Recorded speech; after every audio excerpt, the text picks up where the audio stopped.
ride with me, get rolled over. So cold, I'm so polar. I'm San Antonio like Tony Parker. I'm H-Time like Luis Scola. High roller, big money fola. Man, these haters is bipolar. Yeah, they young, they insane. Ish, forget them and whoever they came with.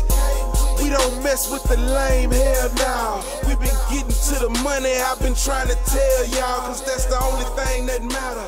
I'm higher than the ladder with this bad chicken, I got her. In Las Vegas, Nevada, we chillin' and we smoking.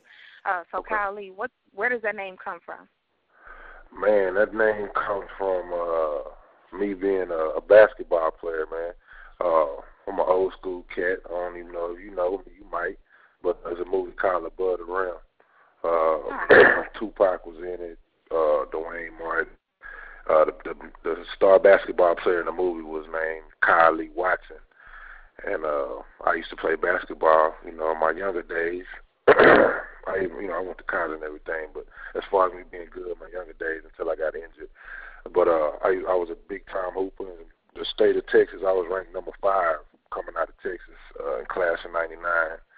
Until I got injured and messed up a lot of my big chances to come down to a big school. So Incarnate Word, a school in San Antonio, ended up giving me a scholarship. So I ended up making my way here. But the name Kyle Lee comes from that movie. That's what they used to call me when I used to, dunk on the court, things like that. They scream out Kyle Lee, Kyle Lee. And I just kept the name when it came to music. So put the king in front of it. So what happened? You said you had an injury playing basketball. Like, what did you injure? My ACL. I tore my ACL in half, man. I tore my ACL, my MCL, and my PCL.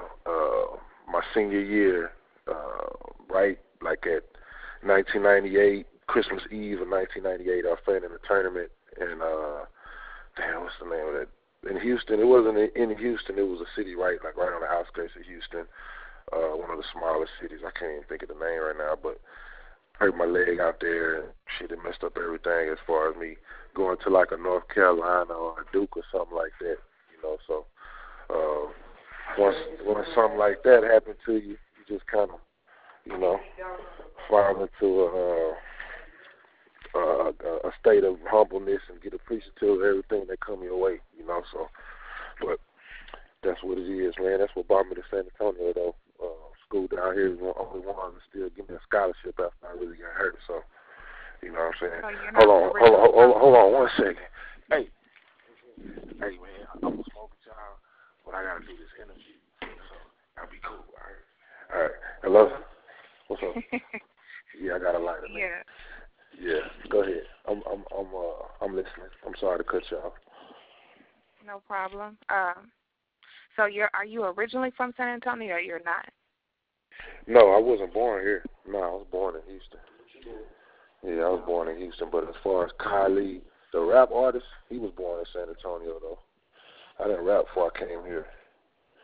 So that's what I was going to ask you. So pretty much all your life, you wanted to do ball. Is that right? Yeah, I was a basketball player. I love music. I've always loved music. Music has always been in my life as far as me, being a big fan of it. You know what I'm saying? Like listening to it, having, I was a fan of Public Enemy and, shit, I take it back, NWA, all that shit. Like that's what I was, you know what I'm saying? And, I listened to it hard. All music, I always listened to it hard. I was always a nigga on the team that would get the team crunk, come up with a crunk little freestyle or some shit, or a little chant or something to get everybody crunk on the team, you know what I'm saying? So I was always a crunk dude, so I was like an entertainer. And then on the court, I was also an entertainer. I love to do all kind of crazy dunks and shit and get the crowd hype, you know what I'm saying? So I've always been an entertainer. It's always been in my blood. But once I got to San Antonio, man, I was looking for some screw music, and they took me. My sweet mate took me down to the east side, hooked me up with some dudes over there. They was freestyling, smoking weed and shit. So I went and fucked with them, and a dude over there said, "Nigga, I like how you sound, nigga. How much you'll charge me to do a mixtape with you?" And shit, ever since then, I was in 1999. Ever since then, I've been doing music, and that was the reason, because niggas down here in San Antonio fucked with me on it. So have you always been solo, or have you done like a group before? No, I was in I mean, we were like more like a little clique. It was a label, but we were all like solo artists under the label, but we were kind of, you know, we did CDs together, though, you know what I'm saying? But we all came out with our own solo CDs, too, you know what I'm saying? So we were just like together. It was a Third Degree. Me, Live Roller, Mark G, you know what I'm saying? Juan Gonzalez was our CEO. You go. So is music what pays the bills for you now, or do you like, you know, do you have to do like most of us and just have to have like a 9-to-5 hustle or whatever, you know, you do? For the last 8 years, man, music been paying my bills, still pay my bills. But at the same time, man, like, you can't just depend on music, you know what I'm saying? I started my own business. I got a contracting business, you know, so that's what I do, because during the week, I mean, you can't do music every day. You know what I'm saying? Like, I ain't no motherfucking Lil Wayne or nothing. Shit, a nigga just out here, you know, doing that. Music do pay my bills, though. So, you know, I just don't depend on my music, though. I try to make as much money as I can without doing no illegal shit. Nigga been through the illegal shit, fuck with the illegal shit. It's cool, you know, but to me it ain't worth it, you know what I'm saying? It's just the shit that come with it. I got too many people in my family, people I know that's either dead or in jail, and it just ain't the way for me, you know. So, but I get my money on music still to this day. Every show that people see me on, I ain't on the show just because I paid somebody or because this or that. Now I'm getting paid to be there, so I ain't I mean, I take this shit seriously, you know what I'm saying? So when people fuck with me like that, they invite me, they call me, they ask me how much I charge. I let them know. We come up with it, and they come in. That's how it is. You know, I do my features still to this day. Motherfuckers call me for features all day long. Whatever. So, like, do you do a certain amount of shows a week, or how much time do you devote a week to music? To music, shit. Like today, we've been going since about 10 o'clock. We're still in the studio right now. We just came up with this cold hit. It's called I Know What That Is. And we've been working all day today. So, I mean, we put in 12-hour days. You know what I'm saying? We get our grind on. And, I mean, as far as shows, you know, 2, 3, depending on, for a month time, I say up to about 6 shows a month. You know what I'm saying? And then, you know, some of them are small local shows. Some of them are big shows with over 5,000, 6,000 people. So, going back to the beginning, like, how were you brought up? Who raised you? And, you know what I mean? Like, what was your childhood like? I'm sorry, what did you say? I said, going back to the beginning, you know, who raised you? How were you brought up? And, you know, how was your childhood growing up? Man, I was brought up in a good home. My dad always been in my life, you know, even though him and my mom broke up when I was about 2. My mom's single mom, always been single my whole life, all the way up until I was grown, graduated college and shit. But my family is a good family, you know what I'm saying? My dad, like I say, he been there, even though we wasn't together. Growing up, I was a little knucklehead, you know what I'm saying? I went through a lot of shit, failed the 7th grade twice because I got kicked out of 2 schools. One school I got kicked out of, they failed me in 7th grade. Then I had to go live with my dad. They kicked me out of that motherfucker. So the only reason I passed is because motherfuckers say I can't fail twice in that district I was in.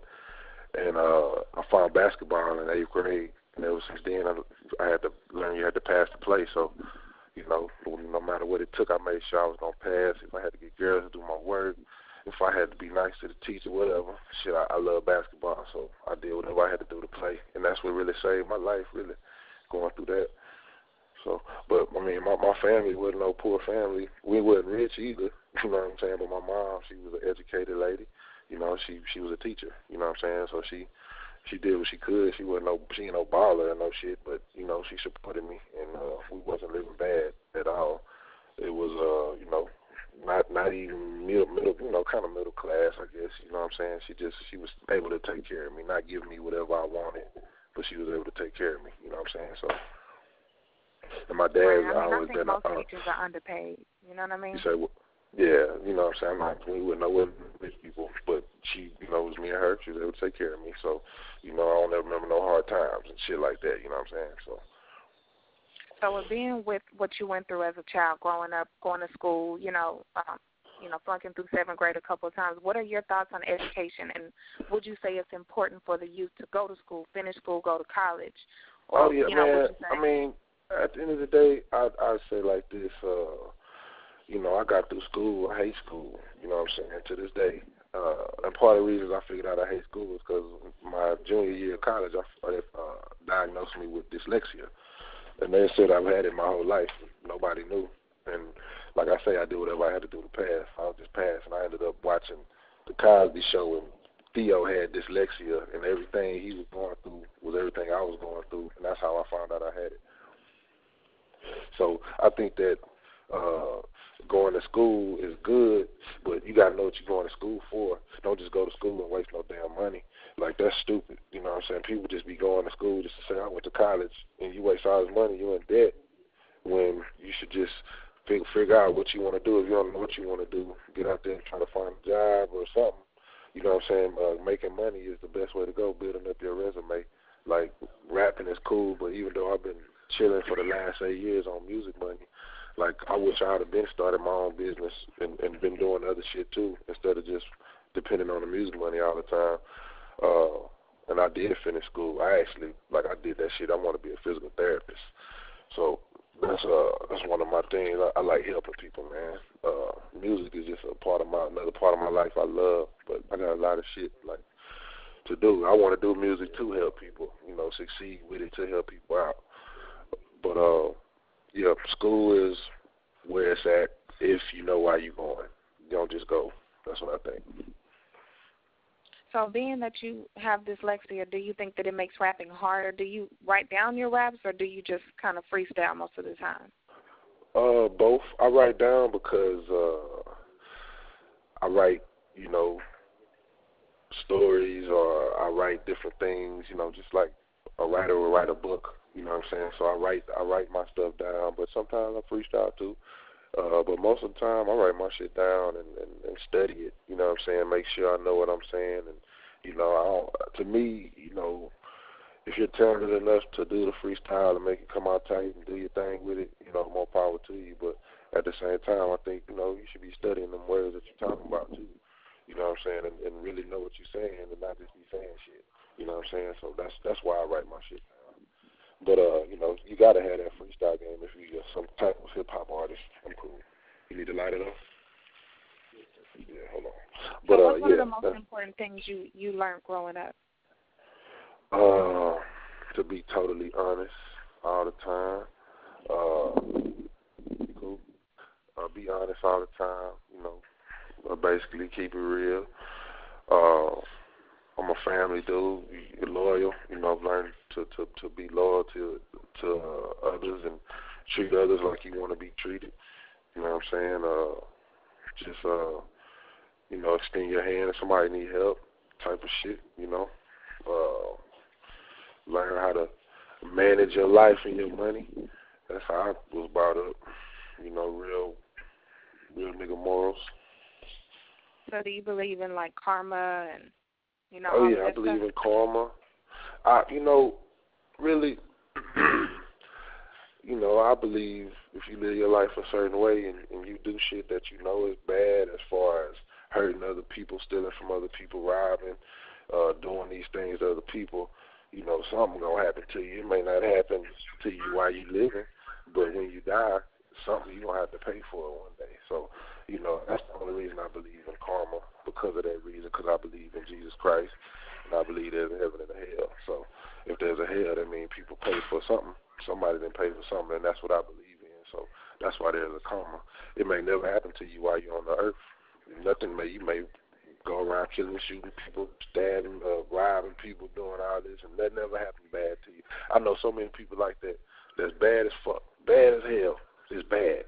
And yeah, I talk about God, but I may curse here and there, and this and that. Ain't nobody perfect. I'm learning.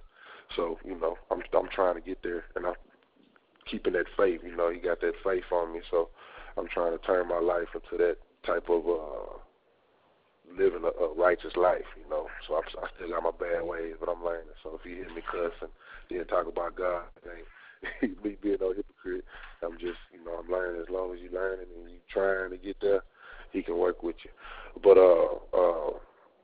sorry, I forgot what other question you asked me. I'm just rambling. Well, I think I forgot too. But yeah, they over here messing with me. All right, tell them respect bread. Now we're trying to get this interview done for you. I know you're supposed to be performing at the awards, right? Yes, I sure am.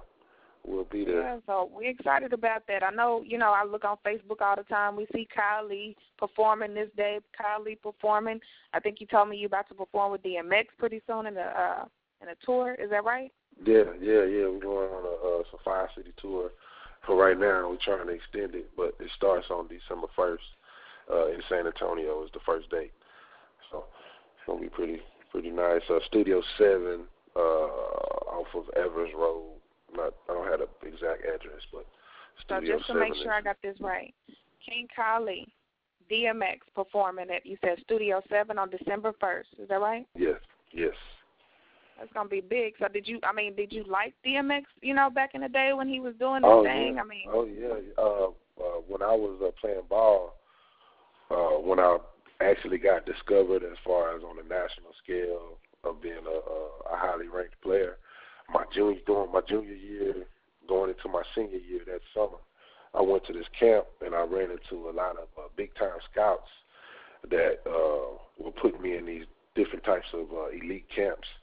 And one of the teams that I hooked up with that was in New Jersey as far as the AAU team. And when I went down there, when I got picked up at the airport, my coach picked me up, and there was this other guy in the passenger seat, then I sat behind the coach, and then there was another guy behind the guy in the passenger seat. And they was talking and blah, blah, blah. And my coach turned up the radio. He playing that DMX. Stop, drop, shut him down, open up shop. He playing that shit. We ride, and I look at a Sports Illustrated magazine, and there's this dude on the cover dunking on this dude. Dude got a North Carolina jersey on. And then so the dude in the passenger seat turned around to the guy behind him to tell him something. And I look at the dude on the Sports Illustrated magazine, and I said, man, it's the same dude. It's damn Vince Carter was in the front seat of the car. And that's why I never forget about DMX, because that shit was crazy. I knew about Vince Carter, but I didn't really, I didn't know him. My coach had him in the front seat of the car. I stayed in New Jersey for 2 weeks. He was on the men's division of the boys division, what I was on. So I lived with Vince Carter for 2 weeks. And that whole time, everybody in New Jersey was jamming nothing but DMX. Every damn song, it was that and Noriega. They was jamming the shit out of that. So that shit stuck with me. So I got all DMX albums, all that shit. I got everything he ever had. I'm a big DMX fan, all his movies, all that. So when I heard I was going on tour with him. You say what now? Okay, how did y'all hook up then? Really, it was just this team in Austin that they do like booking the shows, and then my manager, he been working this, like a lot of these shows that I get on, like we throw a lot of shows, like we put on shows, you know what I'm saying? I do a lot of shows when people book me, but we also put on shows. But this time my manager, he's working with some group out of Austin as far as a management group that do booking, and they came across this and they found out that the cities where they're going to be going in Texas are cities where I'm known too, and they ended up putting me on, and I'm not just going on this tour just to tag along and shit. I'm getting paid to go on this tour. You know what I'm saying? So it's good things, and that's you sit up and that's why I commend San Antonio like I do, because I wasn't rapping in Houston, but when I moved here, I started rapping, and like everything started happening as really really good. Not as far as like me being on BET and having the biggest hits on the radio and all of that, but whatever I was doing, I've been doing down here, like a lot of people really like. You're going to have your haters. They're going to always be there. But you got a lot of people who really respect what you do and like what you do and see the potential in what you do. And they really get behind you and support you, man. And then it helps you in the long run, because then you get people talking about you. And if you're always doing good business with people, they're like, man, that dude's a good dude too, man. He do good business. Let's bring him back. People bring me back for shows. They don't just have me come out. Hey man, I'll pay you again to come back, because I always do good business. I never cause no drama. You know what I'm saying? I keep it real. bring like 50,000 niggas with me to the show. You know what I'm saying? And it ain't no hate or nothing like that. I feel like shit. I don't really need a big old posse. You know what I'm saying? I don't. You know, I can ride around San Antonio, even though I wasn't born here, by myself, like I do all the time, and can go anywhere, and people don't fuck with me. They show me love. You know what I'm saying? Like that's why I love this city too. But if it wasn't for this city and the shit that the fans here did, I wouldn't be able to be saying, hey, now I'm gonna go on a tour with DMX and get paid to go. You know what I'm saying? Like that's crazy. You know, just from starting rapping out here in San Antonio. Because to me, San Antonio, when I first got here, they didn't even have a hip-hop station. You know what I'm saying? There wasn't really no hip-hop artists out here. And, you know, when I was rapping, all of a sudden, from what I've done, man, look how many people rap here now. You know what I'm saying? And I'm not going to just say, oh, I'm the reason because of that. It was people like Big Rowdy rapping. You know, it was other artists. But when I started, it really wasn't no artists down here really rapping. You know, like really. Like now, how it is now, it wasn't nothing like it is, like it was, really. So you mentioned something about radio play. Do you think that you get enough radio play on the hip-hop stations that we have here? No, I've never actually tried to do radio, ever. Like, people, it trips me out because, you know, I get all this love from the radio, and I've never really just tried to get on the radio. I've came at Homie, that's my boy, the program director at 98.5, him and Ham, and I've let them hear certain songs that I've done, but I've never pushed a single, not one time. Like, I have songs that people play over and over and they like, and you know, I end up playing them at the shows and they be singing the songs back.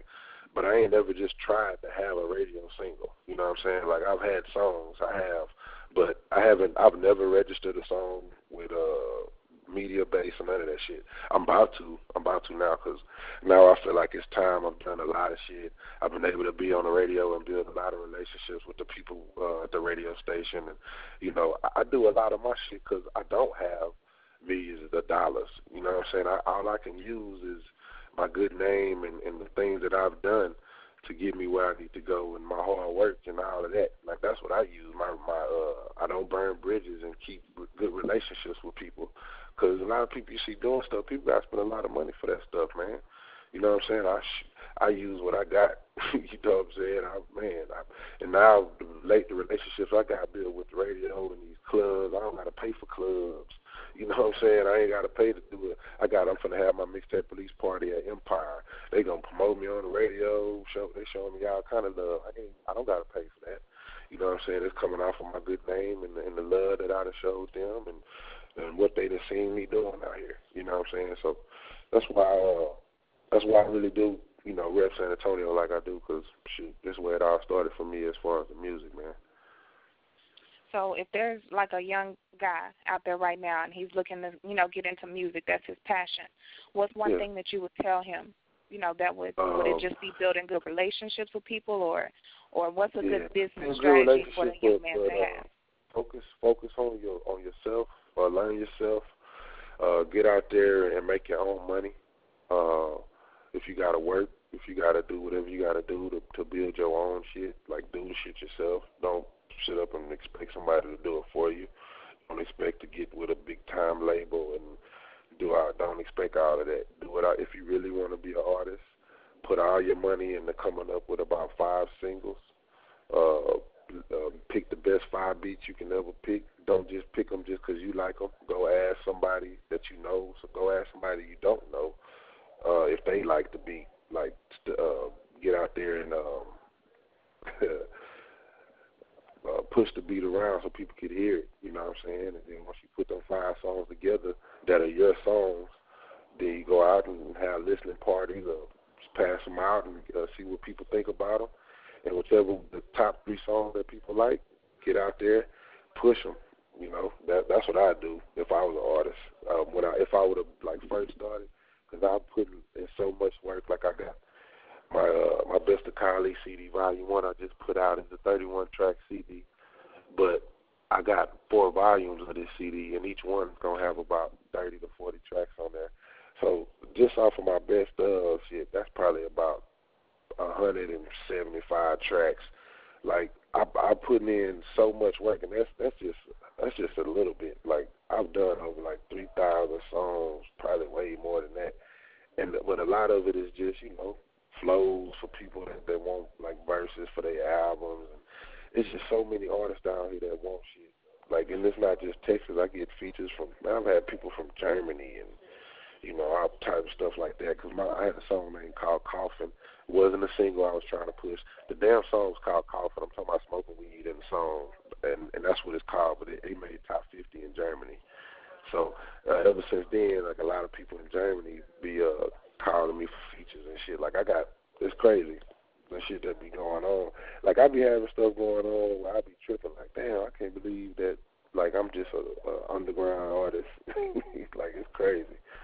It's crazy. I'm really blessed as far as the stuff that I've been doing, but I ain't nowhere near satisfied. I got a long way to go still. Long way to go. Okay, so with that being said, what's one of the biggest mistakes that you think you've made? Biggest mistakes. I don't think I've made no mistakes, man. No mistakes at all. You know what I'm saying? You live and you learn in life, and if something was a mistake, I don't remember it because I learned from it. So I really don't even. I can't even tell you. I don't have no mistakes that. I don't have nothing that I just regret, like, damn, you know what I'm saying? I wish I wouldn't have done that. Nah, I don't, because I've been out here enjoying my life and living my life, not letting something hold me back or whatever. You know what I'm saying? I've been happy, so, I ain't got no regrets about nothing. I'm breathing. I'm doing this interview with Bread Magazine. I'm happy, man. I got a lot of good things going on in my world, so I haven't made any mistakes in my life, man. I ain't made no mistakes. Not that I think I'm mistakes. Other people may think they are mistakes, but I look at them as learning tools, or something to make me more righteous or a better person. But I don't have no mistakes in music, man. I mean, as far as a mistake, like I wish I was able to have way more money. That's a mistake. Somebody messed up right there. Supposed to have way more money than I got right now, man. But, I don't have no mistakes. So do you keep up with, like, world news and stuff like that? Do you keep up with the politics and the president? Like, how do you feel about Obama and the job that he's doing?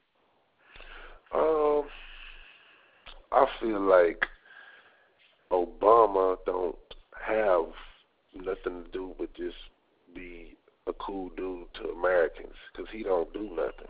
It's nothing that he can do. It's all the other motherfuckers around him. It's Obama just the spokesman. He just the guy that you see. Like, he don't run nothing, and it ain't his fault. Like, he the president. Every president that's been the president don't make the damn decision. The only decision that they make is if it's a nuclear war or something going on, should I hit the button? That's the only damn decision they'll make. But other than that, it's the other politics and all the other guys who are in Congress and all that shit. Obama don't make them decisions. That's why they put him up like that. They got him there to do that shit, and they like, we got a black president, now let's make him look like a jackass. That's what's going on. So, it ain't Obama. It ain't got nothing to do with him. So with that being said, do you vote? Nah, I don't vote, man. I don't, just 'cause I don't. Shit, it ain't got nothing to do with nothing, 'cause I feel like to me, it ain't gonna really make no difference, man. To me, that's how I feel. I should, though. I feel like I should about when you talking about it, but I don't think about voting. I don't think about going up there to vote for nobody, 'cause I don't feel like I live in that world. I live in a go-get-it world where it don't matter who the damn president is. I'm going to make my shit go. You know what I'm saying? So I really don't care who the damn president is. It ain't going to affect me. I ain't going to let it affect me. Recession don't exist in my world. Unless it's going to be like a Hitler or some shit, then yeah, I'll vote against that nigga. All right. Do you have any charities or organizations that you work with on a regular basis? No, I don't have any that I work with, but I work with kids, here and there as far as teaching them, skills of life and basketball. I work the Spurs camps and basketball camps and the Carter Word basketball camps and things like that. So, I deal with that. And, anytime I got they call me to do a charity event, I go. I'm trying to put together some stuff with a couple people down in downtown to come up with some better ways to help, the less fortunate kids, with school supplies and all that stuff while school's going on, and maybe helping with, the uniforms and things like that. But as far as me being with a charity, I'm not with a charity. I ain't got no charity money like that. I wish and that's why I'm working, though, to come up with more money to where I can do a charity and should have my own damn charity. But that's why I want to do things like physical therapy, to help people that have surgeries and all that stuff to get back right the right way. Because, you can have surgery on your legs or your arm or some major limb on your body. If you don't rehab it right, you could be crippled for the rest of your life. And there's a lot of people that have surgery but don't realize that. So, that's what I want to help out with that too, But that's later though, not right now. That's what I want to do. As far as your upcoming albums, projects, websites, like what do you want us to try to access so that we can have access to you and your music and what you're about to do? As far as like my Twitter and the Facebook and all that, my website. If you have any websites, if you have any albums that like you sell on like iTunes or anything like that, just let us know what it is. Okay, yeah. Well, all my information I always put out like free stuff, and all my information on my Twitter is one of the ways, which is twitter.com/King King Kyle Kyle Lee Lee, and then my Facebook.com/King Kyle Lee, same thing. My website is KingKyleLee.com. It's stuff on there that still it's got stuff on there, but not new stuff right now on the website. Let's see, I'm trying to think. So your albums, your mixtapes, whatever you got going. Yeah, all that stuff. I mean, they in underground stores. I got stuff in Best Buy. Well, you can go check it out. Sam Goody and Hastings, underground music stores. What's the name of them? Hastings, like Hastings Music Store. No, like what's the name of your album? Oh, one of them is A New Beginning. Is one. All the Kings of Texas, Volume 1 through Volume 3.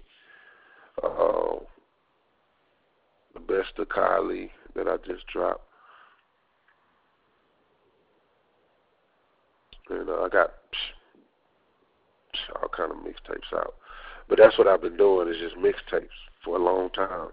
And since I've been doing it so long, now I'm like, okay, now it's time to go ahead and start making like real songs, as far as, club songs and stuff like that. So that's what I'm working on right now. Okay. So right now you said mainly you do mixtapes. So do you think that it's very important as an artist to have your own, your own unique beats tailored for yourself, or do you just prefer mixtapes? Oh, yeah. You got to have beats going to yourself, you know what I'm saying? But how I grew up in my era was, we were making big money off of CDs. And to put out a lot of CDs is to put out, mixtapes, because those are beats that are free, and beats cost. And when you're selling, we used to go on a road trip for 2 weeks, come back with about $8,000 from selling CDs just in Texas. And, it was from mixtapes, because we selling a whole bunch of tapes and they want to hear something new. I always want to hear something new. And even though you're making that money, you don't want to go back and just spend it all on one beat when you can go get all these free beats. So that's why I've been doing it for so long. And now how the world is with the internet and all this download and all this shit, and you can get whatever the fuck you want on the internet now. It wasn't like that in my era. Like, the internet exists, but the downloading shit wasn't like it is now. I think they had like LimeWire in my era, which everybody knows that LimeWire also the fucking computer up. You ain't finna get every new song that's out, but there's so many sites now where you can get all kind of free music. It just messes up the CD game. It's like in the world. San Antonio has always been like a little slow as far as how the hip hop goes and the market down here. Like, it's just been a little slow just because I don't know why, but it just is. It's slower than Houston. It's slower than Dallas. So in Houston and Dallas, you know, they got CD shops, and it ain't that many artists, like a new underground artist that may be hot. It's going to come out and sell a whole bunch of CDs in the store. But back in my era, if you was tight and you did some shit on the CD that was tight, man, people would buy your CD. And that's how we ended up making a name for ourselves, and that's how I made a name for myself. But nowadays, that's hard. You can't do that. You can't just be an artist and just put out a CD and expect everybody to be jamming your shit. Because there's so many people trying to rap. Ever since Texas blew up with Slim Thug and Mike Jones and Chamillionaire, everybody in Texas want to be a rapper now. Just like up in New York. You go up to New York, everybody want to be a rapper up there. Because of all the shit they done, and, you know, the worldwide artists that came out of these places. So a lot of people want to be like that. So with mixtapes, you don't have to pay anybody for their beats. You just get them for free? Yep. They're like, you know, like say, you know, you hear the new Lil Wayne that come on the radio, and he's rapping on this beat that's tight. You like, man, that's a tight Lil Wayne beat. You can go online, or you can go. It used to be where you can go to the store and buy that single and get that instrumental off of there, which is that beat without his words on it. Take it, put your own words on it, flow how you want to flow. You know, you can switch up the hook, but the beat is there. You get that beat, put it on a mixtape, put some more songs you got from other beats people may not have heard. And see, that's what we used to like to do, is really like that. They had a song they played on 98.5 for a long time that I did with a couple of more big artists from San Antonio called Put On. And that was that wasn't our song. That was a song that the radio station was like, hey, this Put On song record is pretty good with Young Jeezy, but we think it'll be even tighter if we get, a couple of you guys on the song, and they pick me and Fade Dog and Big Rob, and then they put Question on it later on. And the song ended up being a pretty big song down here where they played it a lot on the radio. And that wasn't our song. That was a Young Jeezy beat. But that's the same shit we used to do back in the day. Jump on another nigga beat. It's free. We can get it. We can jam it, and then it makes it a lot easier because people who may not know who the hell you are, they know what that beat is because they didn't heard it. And that's another way. But, a lot of people start doing that, and they start just saturating the game, killing it real fast. But luckily, when I came up, you were able to make a name for yourself doing that. So that's kind of how I got in the door. But nowadays you can't do that. So now that's why I'm having to adjust and not focus on doing these mixtapes, because mixtapes ain't really mattering no more. It don't even really matter because there's so much shit going on out here today. You just got to come on, find you a nice producer. That's what I've been waiting on too. I hadn't, there's some good producers, but I haven't came across one that I've just gelled with to where I say, man, that's my Dr. Dre right there. And lately, that's why I'm working on the stuff I'm working on now. It's a couple of producers in San Antonio that we're gelling real well together and coming up with some nice songs. I got one guy out of Houston who I've been working with, who's worked with Plies and Rick Ross and people like that. And so it's a good situation going on. So now I'm able to make my own music, which are my own beats, which is me. So it's that's what I've been working on. I got some singles I'm finna drop. Got Slim Thug on one song. So it's some good things coming, man. I worked with some of the best artists in the world. Chamillionaire, Paul Wall, Mike Jones, Bun B, Sean Kingston. Done shows with Lil Wayne and, Game, Waka Flocka. We just did the Waka Flocka show, Zero. I mean, pretty much a lot of. Have you ever met somebody and been starstruck? Has they say what now? I said, have you ever met someone and been starstruck? Like, man, no, I love him. You know what I mean? Nah, you know what? I don't know why, but that has never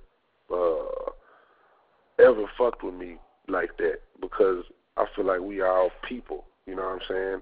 Like, we are all the same. Like, if somebody may be known more than I am and be on TV or something, like, they're real successful at their job. That's how I look at it. And they just doing their job and shit. I'm trying to do my job and get to their level. I look at them as inspiration. I look at them as like, wow, you know, that's where I want to be one day, for people who are above what I'm doing. But as far as being starstruck, now I've done shows with Birdman, like I say, Lil Wayne, Young Jeezy, Lil Flip, all these people, and if I get a chance to meet them, then I meet them. But I don't fucking run up on them and, hey, how you doing, man? Here's my demo. I'm Kyle Lee. Nah, fuck that. If I don't come in, I don't care if you Jay-Z. If we don't have a situation where we're properly introduced, nigga, I just won't meet your ass. That's what it is. Like, I don't know. I don't move like that.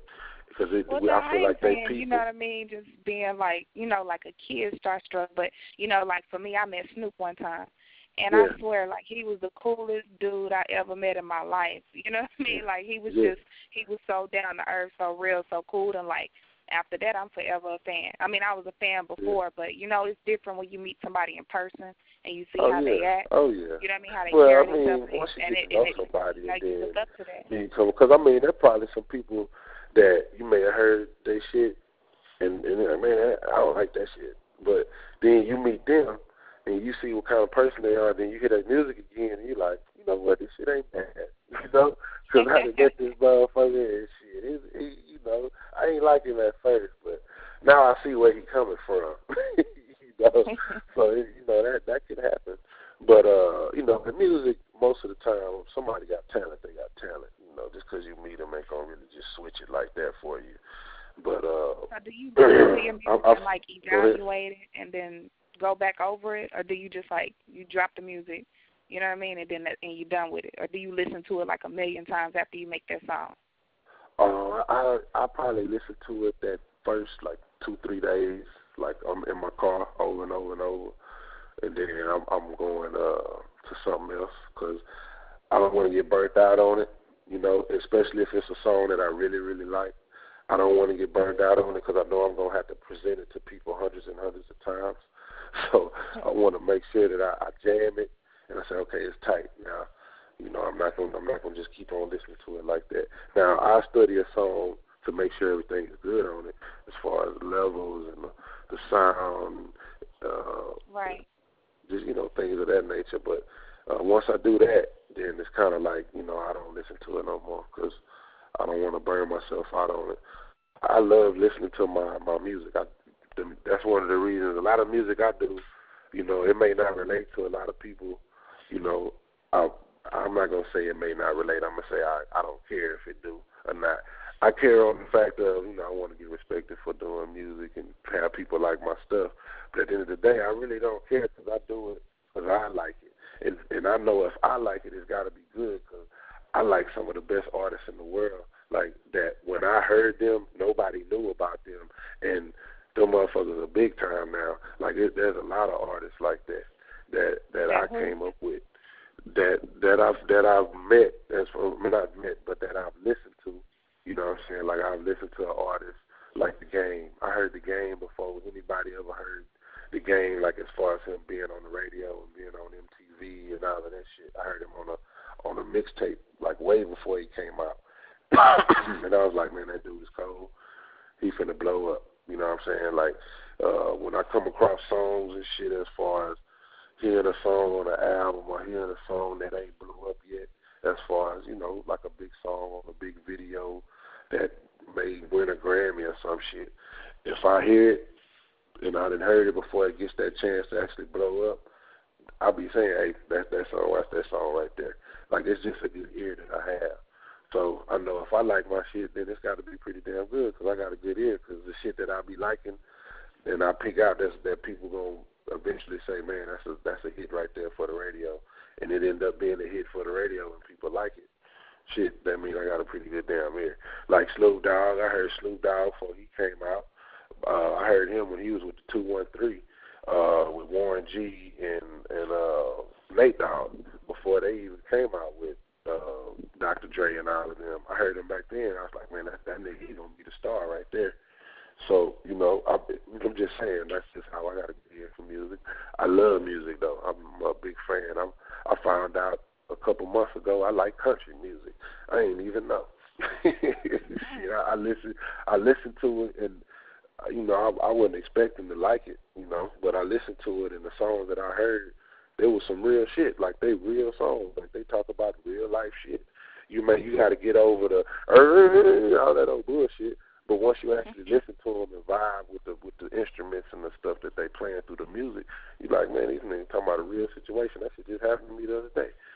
You know, that's why a lot of people like Zero, because he talk about a lot of real life situations that go on and touch people's heart, you know, because they done been through that situation and they can relate to him on it. So you listen to some country music and you really vibe to it, you're going to be like, damn, this song is talking about some shit I just went through the other day. You know, that's why I was tripping out. I was like, damn, I like country music. I probably wouldn't jam it riding down the street, but if I heard a song come on in the elevator or something, I'd listen.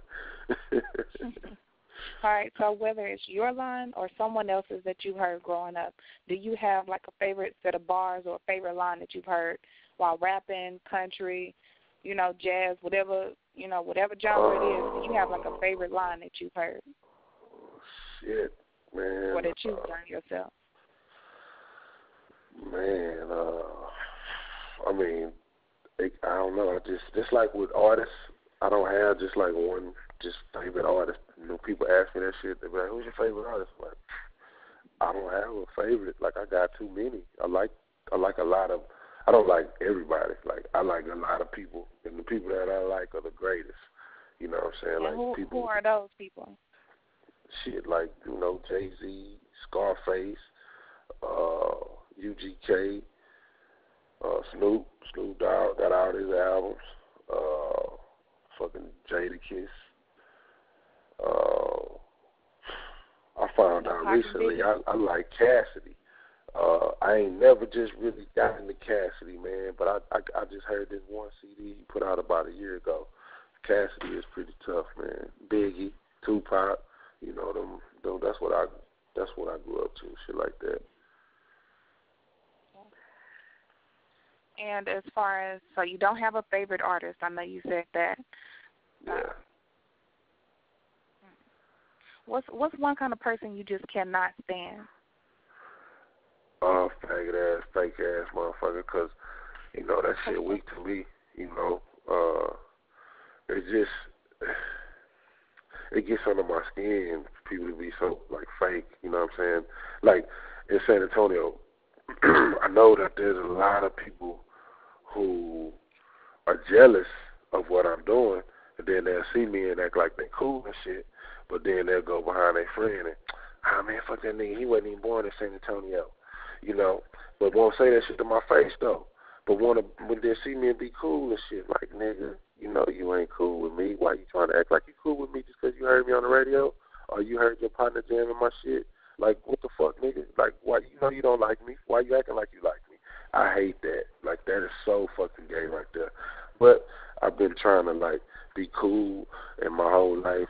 Yeah, I've always had, like, a bad temper and shit, so I just, lately, as far as the last 5 years, I've been chilling. Until like 2-3 months ago when I broke up with my fiance, I wasn't drinking. I hadn't drank for 3 years. You know what I'm saying? I broke up with my fiance. I just figured out I wasn't ready to get married, and we just broke up. And I'm single and trying to, you know, be a man and be on my own for real, and live and know myself. So, you know, I'm going through all that. I started drinking, and you know, but before that, I had stopped because I just couldn't drink because I just be, you know, be wanting to fight and shit, and not really want to fight, but I wouldn't take no shit. Like, I wouldn't let shit slide that I normally let slide if I wasn't tipsy. Yeah, I think that's everybody. You know, so I've been really, but I was really kind of, you know, over crazy with the shit, like tripping. But I'm just really like now. I just have learned to control my emotions and be cool and not, you know, try to prove shit to people and be, you know, like a dickhead for no reason. You know what I'm saying? Like now, if I'm a fight, like it's really got to be something that I'm standing up for. You know, like a nigga beating up a girl or some shit. You know, I can't stand for no shit like that. So I probably have to step in and be a little crazy. You know. But, yeah, you know that is very true because, you know, we as the public, we watch artists. You know, we watch your every move. We see what you do, how you do it, how you react to certain people. You know what I mean? We watch every single thing you do, especially if you up on stage. And I remember one time it was out here in San Antonio, Slim Thug came out here for a Martin Luther King Day conference. And I think it was up at Trinity maybe. I think maybe it was up at Trinity. And some dude came out the audience just, you know, just talking just mad-ish to Slim Thug, like, and I just knew Slim Thug. I could just look at his face and tell he just wanted to get up and just, you know, go hard on dude, but he handled the situation so well that, you know, it was nothing nobody could say. I know he was probably mad, but, you know, he handled it like a man, and, you know, that's always something that, you know, even if you're not the best role model as a rapper or whatever, you know, we all got our things. You know, most rappers, they smoke, they drink, they do whatever, but, you know what I mean, it's something to see that person in person and to see how they carry themselves. You know, it's something for some people to look up to, so you got to, you know, watch what you do. But as far as your fans and, you know, like conflicts and stuff like that, do you deal with your fans at all, or like you like a real big people person? Like, do people approach you? I am your fans approaching you? I go up to them. I was mad. It's crazy you said that. The Waka Flocka show, I was mad as hell because I got up on stage. I came out, started doing this one song, and the way the stage was set up, man, it was just kind of far from the crowd because they had like the gate set up and shit where they had that little space, you know, between you and the crowd. So I jumped down to, you know, shake hands with some of the fans and, you know, say what's up. And I got to this one section where all these little young girls was at, as far as, you know, probably about 17, 18. So I walk over there, they grab me, like literally grab me, about to pull me in the damn crowd, like no joke.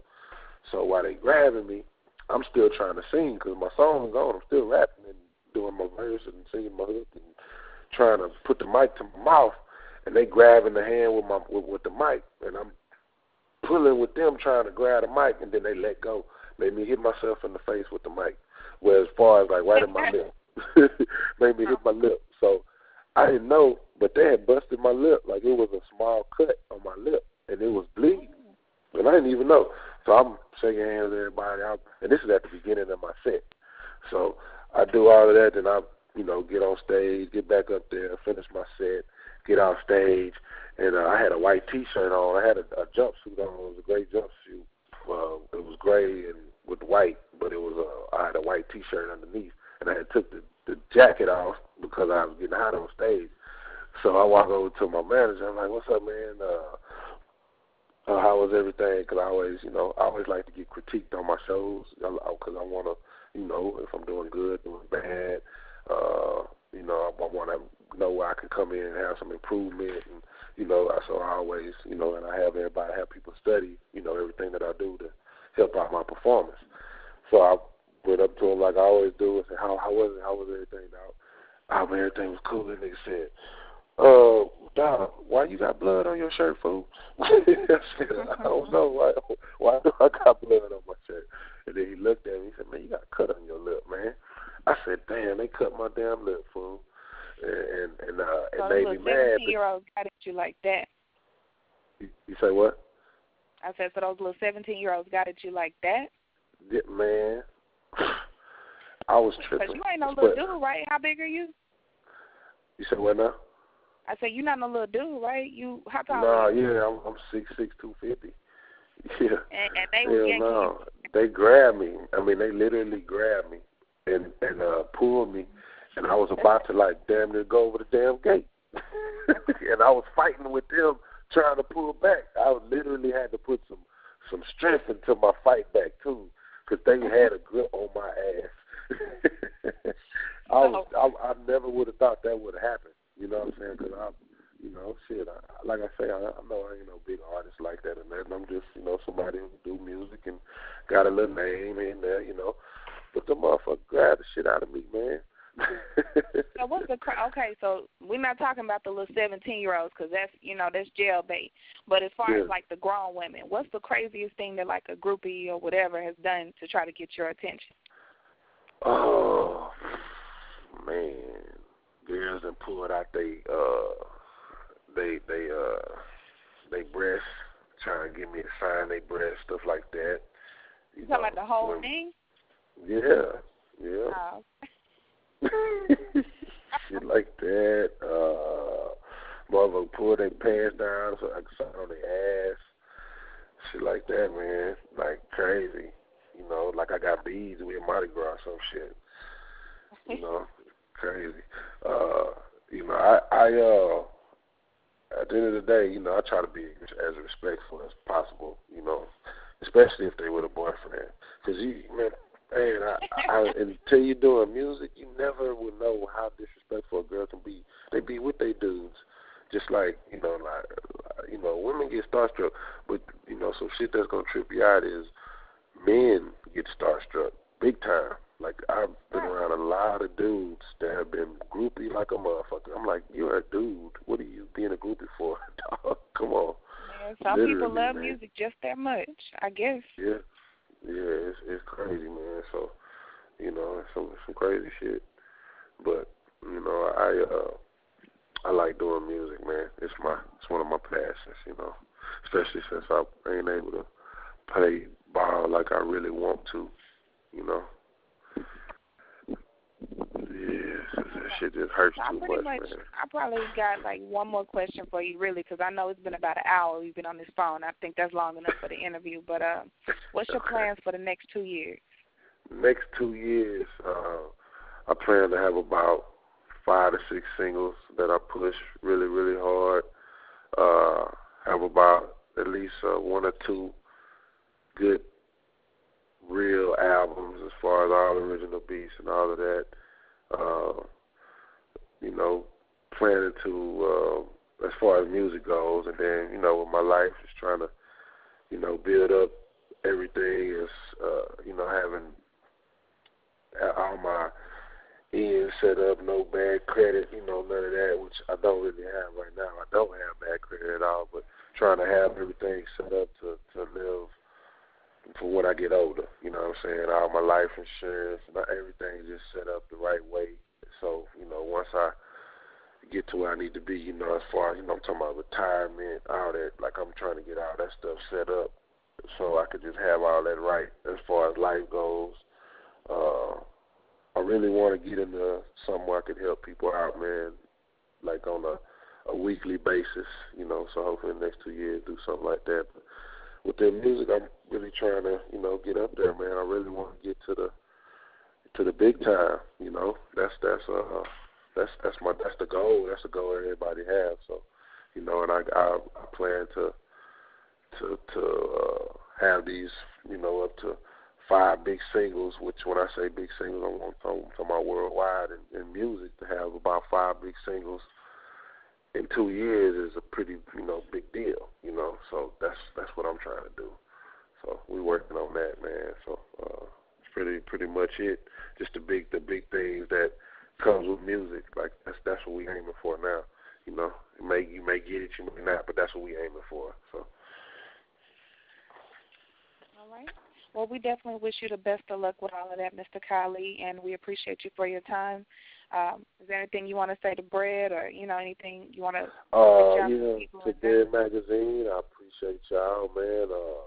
I missed the award show last year. I was sick, real sick as a dog.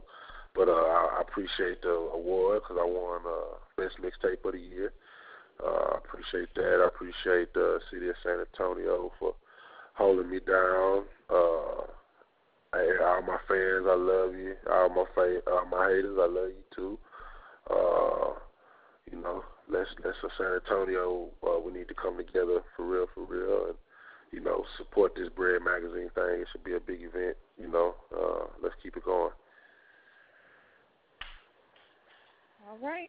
All right, well, we appreciate you for your time. I'm riding through my city, yeah, who riding with me, yeah, who riding with me, yeah, who